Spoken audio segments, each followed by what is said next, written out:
காசி தமிழ் சங்கமத்தில் தமிழ் இலக்கியங்களுக்கு அதிக வரவேற்பு கிடைத்துள்ளதாக செம்மொழி தமிழாய்வு மத்திய நிறுவனத்தின் இயக்குநர் சந்திரசேகரன் தெரிவித்துள்ளார்.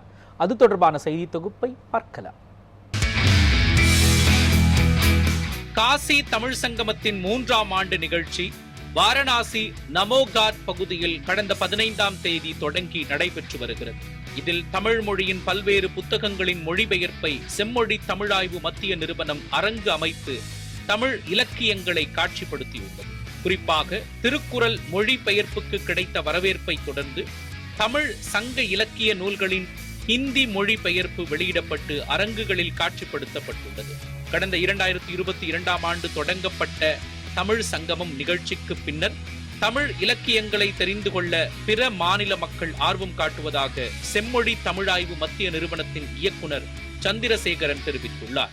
கடந்த ஆண்டு 118 தொகுதிகளாக 46 அந்த தொல் இலக்கண நூல்களை எல்லாம் பிரைல் வடிவில் பதிப்பித்து நாங்கள் வெளியிட்டோம். அது தமிழ்நாடு முழுவதும் இருக்கக்கூடிய பார்வையற்ற மாற்றுத்திறனாளி மாணவர்கள், ஆராய்ச்சியாளர்கள், ஆசிரியர்களுக்கு இலவசமாக வழங்கி வருகிறோம்.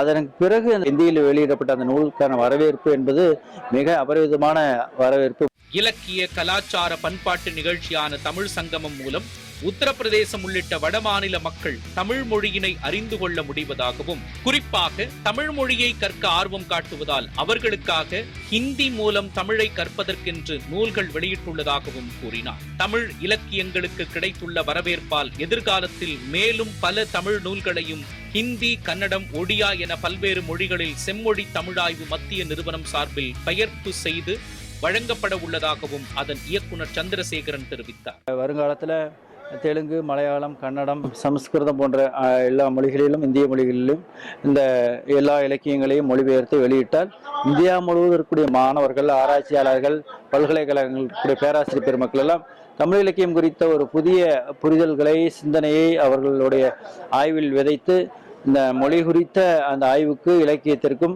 ஒரு புதிய ஒரு ஆய்வு பரப்பை அவர்கள் இட்டு செல்வார்கள்.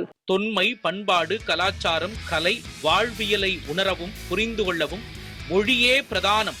அந்த வகையில் மிக நீண்ட இலக்கிய இலக்கண மரபுகளை கொண்ட தமிழை வட இந்திய மக்கள் கற்றுணர காசி தமிழ் சங்கமம் நிகழ்ச்சி பாலமாக அமைவது மகிழ்ச்சியே. வாரணாசியிலிருந்து ஒளிப்பதிவாளர் சுகுமாருடன் செய்தியாளர் டார்வின் ஜி.